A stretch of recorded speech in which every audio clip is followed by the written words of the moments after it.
Sa isang bansang puno ng ingay ng politika at kontrobersya, sino ang nagsasabi ng totoo? Sino ang nasa panig ng bayan? Welcome to Bayang Pinas, ang news channel na hindi takot maglatag ng katotohanan. Dito, pinag-uusapan natin ang mga isyong may kinalaman sa kinabukasan mo, politika, pamahalaan at ang tunay na kalagayan ng ating bansa.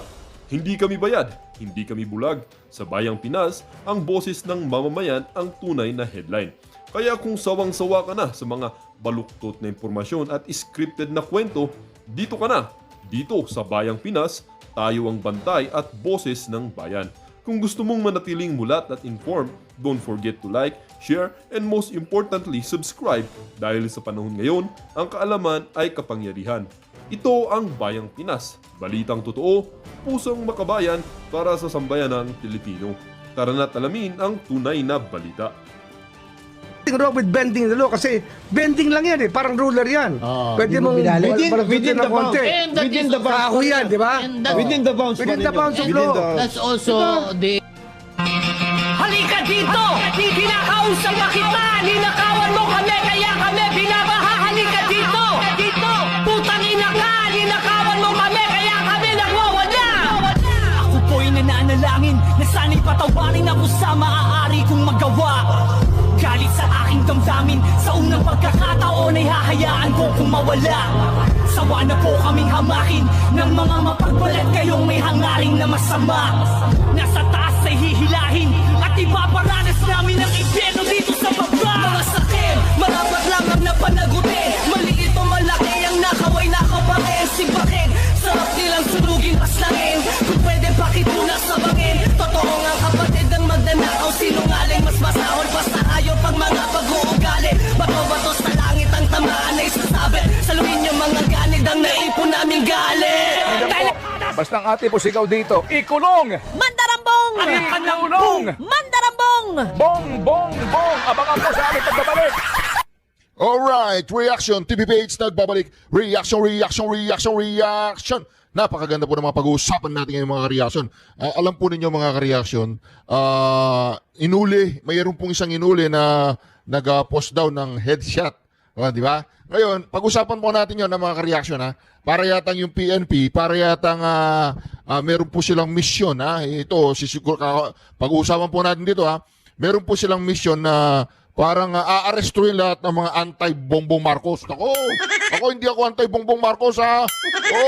Siya ang pinakamagaling na presidente. Siya ang the best. Siya lang ang nakagawa na ipadala ang dating presidente doon sa dahig. Siya lang ang presidente na nakapagpagawa ng maraming baha. Siya lang ang presidente nga ayaw magpa-political test. Siya lang ang presidente ng sinabihan na siya ay bangag at nagda-drugs. Ayaw pa rin niya magpa-political test. Basta ako pro-BBM ako.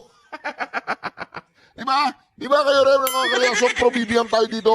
Oo, siya lang ang the best. Number one president sa kasaysayan ng mundo. Oo. Pantagin mo, lumindol sa Cebu. Nagbenta pa siya ng 20 pesos na bigas.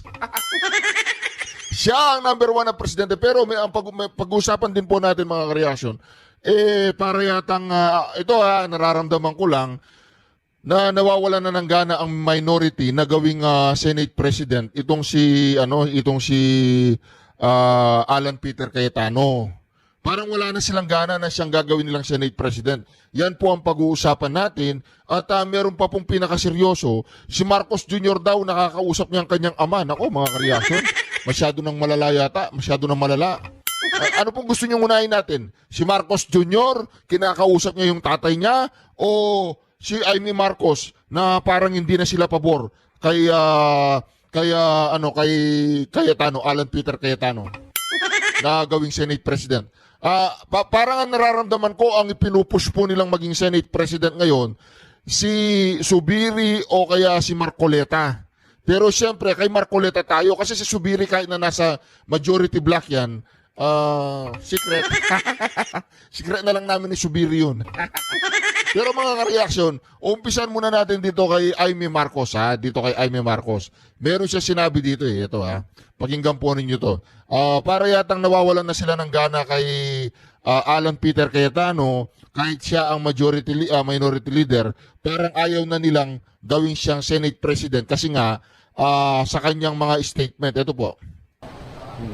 Kaya lahat dun sa issue po ng leadership ng Senate, may umuubong na po dito ulit. Wala akong nalalaman. Wala akong nalalaman. Sir, ano matters lang, reaction ng Sir sa nabanggit po ni Senator Cayetano na tungkol sa snap election? Well, that is his own opinion. That is not the opinion of the minority group. O, di ba? That is his opinion. Hindi yun ang opinion ng minority group. Napakalupit po nun ng mga ka-reaction. Parang nawawala na sila ng gana. So, ibig sabihin, ang pinupos nilang Senate President ngayon, kung hindi si Subiri, ito medyo pangit ng pakinggan eh. Si Subira nasa majority pero parang gustong i-push ng minority si Subiri. Pero, ito po mga ka-reaction, pero magiging uncomfortable naman yan sa ibang miyembro ng minority kung si Subiri ang ipupush nila na nandiyan naman si Escudero. So malamang sa malamang, babagsak kay Marcoleta ang Senate President. Nako mga ka-reaction. Ito po, pakinggan po ninyo. Pag-aralan ninyo yung dalawang senador na to. O di ba sabi niya kanina, hindi naman yun ang statement ng minority. Sarili niya yun, di ba? Yung sinabi niyang snap election. Ako hindi ako pabor doon sa snap election eh. Kasi sabi niya, pag-resign lahat eh, hindi ako pabor doon. Nakikita kung sino yung dapat na pumalit na Blue Ribbon Chairman. Ay, hindi ako nakikialam dyan. Minority lang ako. Ma'am, meron daw ugong na may kudeta ulit. Have you heard of that? May information po ba kayo about it? Lagi na lang. Lagi na lang. Pero ngayon kasi, hindi namin maintindihan ang liwaliwanag na napakaraming contractor sa Congress, napagutusan ng speaker nila. Bakit bigla ang direksyon, laban na sa mga senador? Nakakapagtaka eh.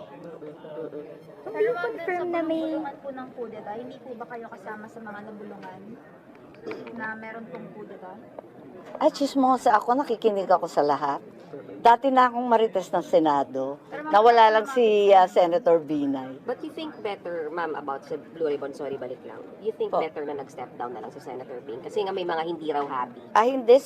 Yun ang kanyang desisyon, hindi akin. Wala naman akong sinasabing gano'n. May pangangalap ng pirma po ba ngayon para sa Po? bagong SP? May ganun po bang nangyayari? Or ano po yung nakarating sa inyong information so? Wala. Nabalitaan ko lang si Senator Alan na binibida nilang susunod na SP gusto mag-resign lahat eh. Iba naman ang sinasabi nun. Pagkatapos si Senator Mix na sinasabi rin nilang kandidato. Wala naman dito. Nasa Yukon kung saan. O di ba? Parang nawalan po ng gana ang mga minority kay kay Alan Peter Cayetano nung sinabi niya mag-resign lahat at lahat ng mga incumbent hindi pwedeng tumakbo. Antay-Sara Duterte yun kung ganon. Kasi incumbent si Sara Duterte. Ako hindi rin ako masaya doon sa sinabi ni Alan Peter na mag-resign lahat. Ayaw ko yun eh. Di ba? Snap election, president, tapos ang usapan. Di ba? Huwag ka masyado magpakabayani na hindi pwedeng tumakbo yung mga incumbent. Parang nararamdaman ko lang kay Alan Peter, parang ayaw niya si Sara Duterte. Yun lang ang nararamdaman ko kay Alan Peter Cayetano. Kaya hindi ako fan ni Alan Peter eh. Hindi ako fan. Malamang sa malamang mas gugustuhin ko pa si Subiri kaysa kay Alan Peter. Ito mga ka-reaction ha. Pasensya na po mga ka-reaction. Sariling opinion ko lang ito. Kasi ito, sinasabi nga ni Senator Amy Marcos, mas okay pa si Subiri. Ito pakinggan po ninyo. Wala naman akong sinasabing gano'n. May pangangalap ng pirma po ba ngayon para sa bagong SP? May ganun po bang nangyayari? Or ano po yung nakarating sa inyong information so? Wala. Nabalitaan ko lang si Senator Alan na binibida nilang susunod na SP gusto mag-resign lahat eh. Iba naman ang sinasabi nun. Pagkatapos si Senator Mix na sinasabi rin nilang kandidato. Wala naman dito. Nasa Yukon kung saan. Sino sila po, ma'am? Kung yan yung mga haka-haka, hindi ko masyadong naintindihan. Is the minority pushing for Senator Alan to be the next Senate President po? Si Senator Alan nga, iba yung posisyon eh. Resignation ng lahat at snap election. So as far as you are concerned, sa minority po, walang ganong gathering of signatures or support? Sa minority, maraming hindi natutuwa. Sigurado ako doon. at maraming umaasa na magbago ang direksyon ng Senado. Itong bangayan, itong bardagulan, hindi talaga angkop sa senador. Tulad ko, gusto ko lang magtrabaho. Kung titignan ninyo, yung sa 4 na committee report, sa 4 na bill na pumasa dyan sa Senado, sa plenaryo, na umabot sa Senado, 3 sa 4 na yan ay akin. Kasi ang gusto ko talaga, sa kalagitnaan ng kaguluhan ng ating bansa, tuloy-tuloy ang trabaho dahil talagang napakarami ng problema natin kung bakit tayo nauwi sa pagtuturo, pagsisisi, pagbibintang. Maraming hindi natutuwa sa minority, sa leadership, sa current leadership po, ma'am. Sabi niyo po. Well, wala naman tinutukoy na personal. Sa Friday, ma'am, pwedeng mangyari po. Kasi hindi namin maintindihan kung saan nanggagaling itong direksyon na to. Utos ba? Kusa ba? Talagang parang linilin lang naman ang taong bayan. Sinasabi natin may nag-uutos ba kay Alan Peter Cayetano na sabihin niya na mag-resign lahat? Snap election, mag-resign lahat? Lahat ng incumbent hindi pwedeng tumakbo. Katarantaduhan yun. Aayawan yun ng mga minority. Di ba? Kaya kailangan magdaan-daan si Alan Peter. Ako, pabor po ako kay Marcoleta, siya na lang ang maging Senate President Pabor po ako dun Kasi nakita naman po natin ang galawan ni Senator Marcoleta Pero kay Alan Peter, medyo tagilid sa akin Pero kung siya yung pipiliin ng minority, syempre susuportahan ko po. Pero kung ako tatanungin habang wala pa, habang hindi pa siya ang Senate President, para sa akin ayun, si Subiri, sinasabi nila si Subiri. Kasi para nagkakaroon na ng lamat yung majority. Di ba? Nagparamdam na po siya, si Senator Amy Marcos. Si Subiri, binanggit po niya ang pangalang Subiri. Malaking bagay po yun, Pag binanggit po ang pangalan ng ganyan, malaking bagay po yun. Baka pag uwi ni si Subiri dito, baka magkaroon ng kudeta, si Subiri ang iluklok ng mga minority. Mas matalino ang Pilipino kesa dyan, hindi magpapauto. Ma'am, may session sa Friday, may possible bang kuna mangyari? Palitan ng leadership. May session ba talaga sa Friday? Pati session, di ko na maintindihan. Kasi ang sabi, hindi naman daw magro-roll call. Basta mag-a-adjourn. Di ko alam. But on the part of minority, ma'am, just to clarify, walang usapan ng pagpapalit ng liderato. Walang pagpaplano. Parati naman pinag-uusapan yan ang topic ng lahat ng minority. Ma'am, anong tingin niyo doon sa call for snap elections? Hindi ko pa nakakausap si Senator Alan, pero on its face, parang mahirap yon kasi wala pang base sa konstitusyon o sa batas, pero kailangan na unamain si Senator Alan kasi talagang, syempre, lahat tayo punding-pundi na sa ganito. But can you say you are happy with the leadership? No. Current. No, I'm not. Why? Well, ilang beses ko na sinabi, talagang hindi ko maintindihan ang direksyon. Bakit tinigil ang Blue Ribbon at saka yung huling 2 hearing na parang pinipigilan kami pag-usapan. Hanggang kay Saldi ko lang, huwag kang lalampas. Pwede ba yun? May ganong utos, ma'am? Hindi, parang ramdam ko lang. Baka praning lang ako. Nung nag-step down na si Senator Ping na tinapuin ng Blue Ribbon Hindi ko po alam. Gusto ko lang magtrabaho, paulit-ulit lang ako. Talagang hindi ko gusto itong pinagsasabong kami lahat dito. Okay. Ma'am, thank you so much. Malinaw na malinaw po mga ka-reaction Hindi po siya masaya sa nangyayari. At itong si Alan Peter, nagkaroon po ngayon ng agam-agam ang kanyang mga kasamahan na para bagang anti-Sara Duterte si Alan Peter Cayetano. Hindi pwede yun.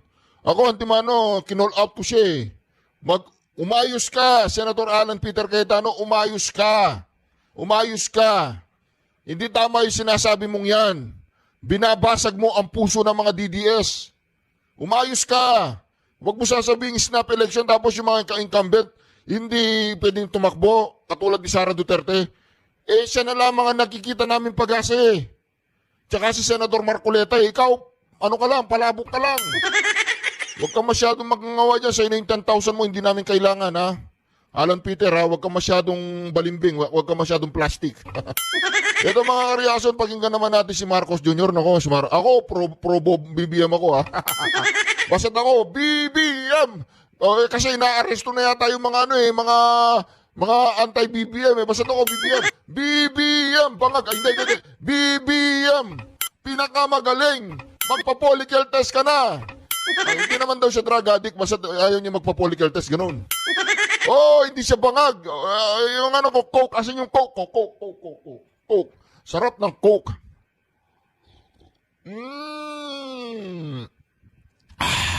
Gumuguhit yung Coke. Alright, mga karyasong, pakinggan mo natin si Bongbong Marcos. Ako, nakakausap di umano niya ang kanyang tatay.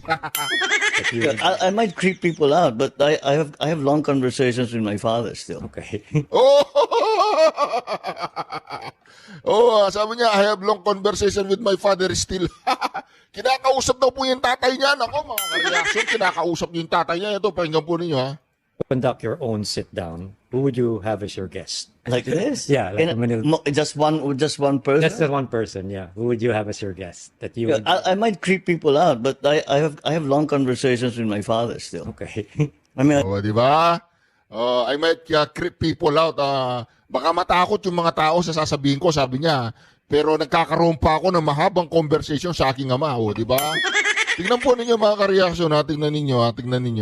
Tignan po ninyo, yan di ba? Anong itsura niyan? Wala lang, di ba? Di ba? Bangag lang naman, Ayan, di ba? Yan mga kareaksyon, di ba? Ano masasabi niyo diyan? Ano masasabi niyo mga kareaksyon? Pag ganyan ang nakikita niyo, ano masasabi niyo? Di ba? Yan yan, ang tinatawag nila diyan basta, alam niyo nang ibig sabihin, Tignan niyo paano basta di ba? Yan ang sinasabi ko, mga kareaksyon basta ako, pro-BBM ako, Pro-BBM ako, BBM! Tuloy! I think, what did my dad do? Conduct your own sit down. Who would you have as your guest? Like this? Yeah, like just one person. Just one person. Yeah, who would you have as your guest? That you. Would... I might creep people out, but I have long conversations with my father still. Okay. I mean, I think, what did my dad do? What's a similar situation that I saw my father in, and what did he do? Yes. And if I asked him, Dad, what am I supposed to do? What would he say? So that's because I'm in government, and I'm president, and he was president. Right. That's a treasure trove of good advice right there. I try to look back and sort of see what of what you know of him. Yeah. What would he say? Okay. How would he judge what you just did? Anak, mali yan. O anak, very good. Or whatever, So, the one... Kung nakakausap mo yung tatay mo, ibig sabihin, lahat ng ginagawa mo ngayon, ayon sa inyong usapan ng tatay mo. Pwede kayang ipatawag sa Blue Ribbon Committee yung tatay nito? Ano mo nga, tawagan ko si... Hello? Senador Marcoleta, meron na akong ikukwento sa'yo. Si Bongbong Marcos, sinabi niya sa kanyang podcast, yung tatay niya, nakakausap niya. Totoo, panoorin mo. Ngayon, kasi ang problema kasi dito, baka lahat ng ginagawa ni Bongbong Marcos ay utos ng tatay niya. Pwede bang patawag natin sa Blue Ribbon Committee yung tatay nito? Ay, hindi na pwede. Bakit? Guni-guni lang niya yun. Okay, bye. Wala po akong kausap doon. Maraming guni-guni si Bongbong Marcos. Kaya yung mga flood control, naging guni-guni lahat. Puro ghost. Nagkikipag-usap sa tatay niya. Ay, tatay niya, ghost na di ba? O ngayon, pati lahat ng mga flood control ghost.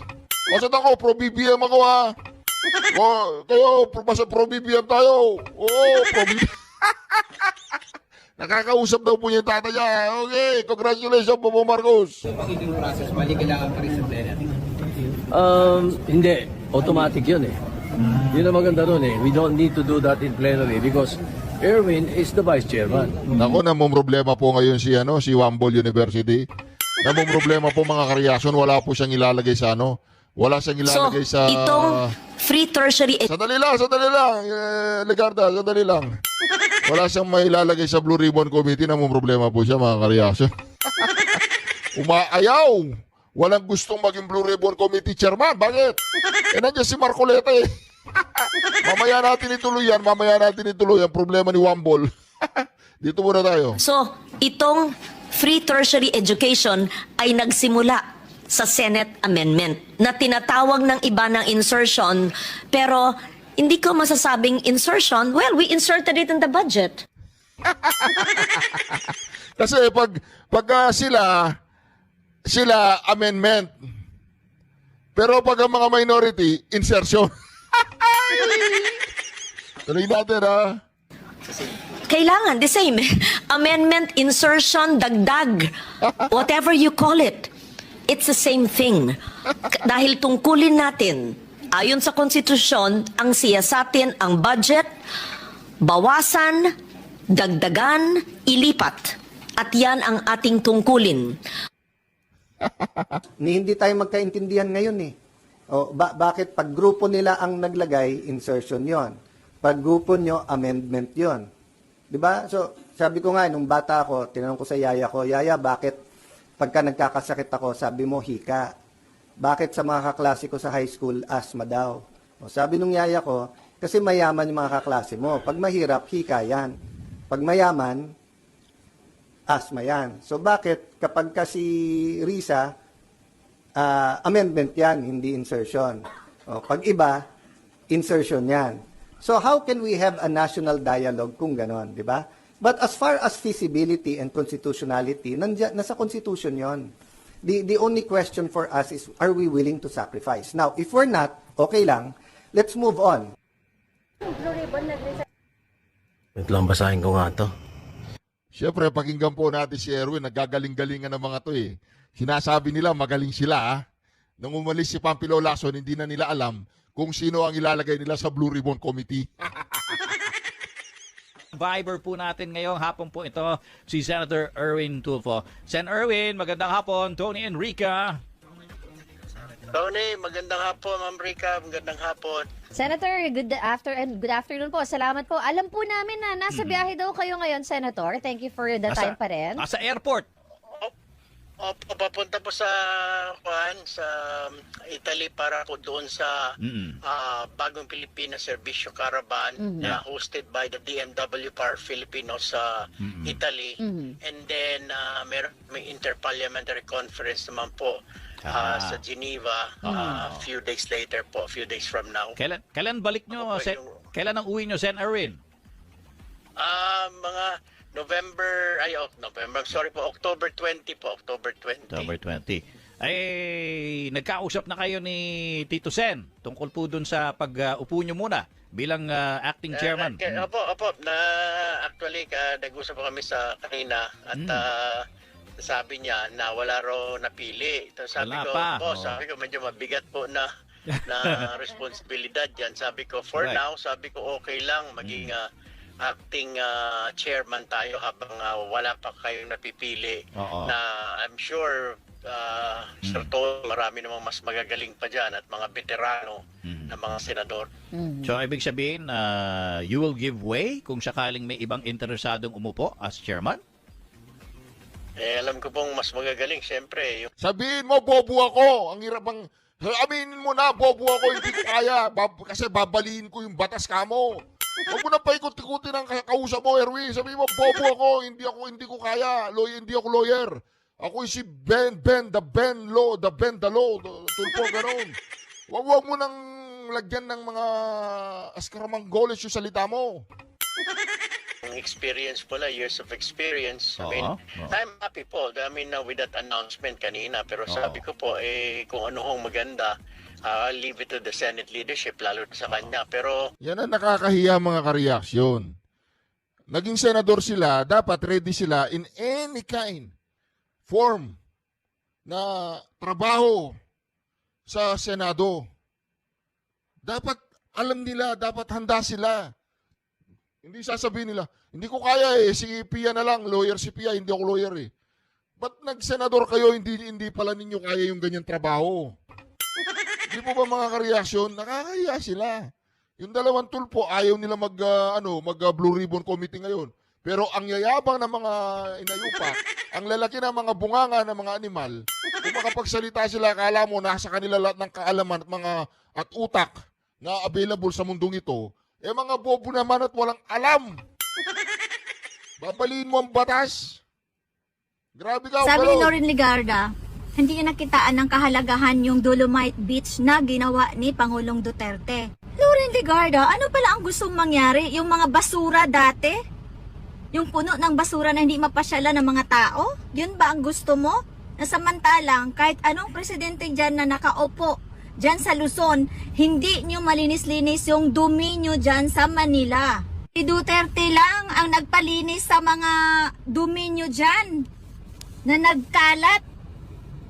Dahil ang Mindanao hindi sanay sa ganong dumi.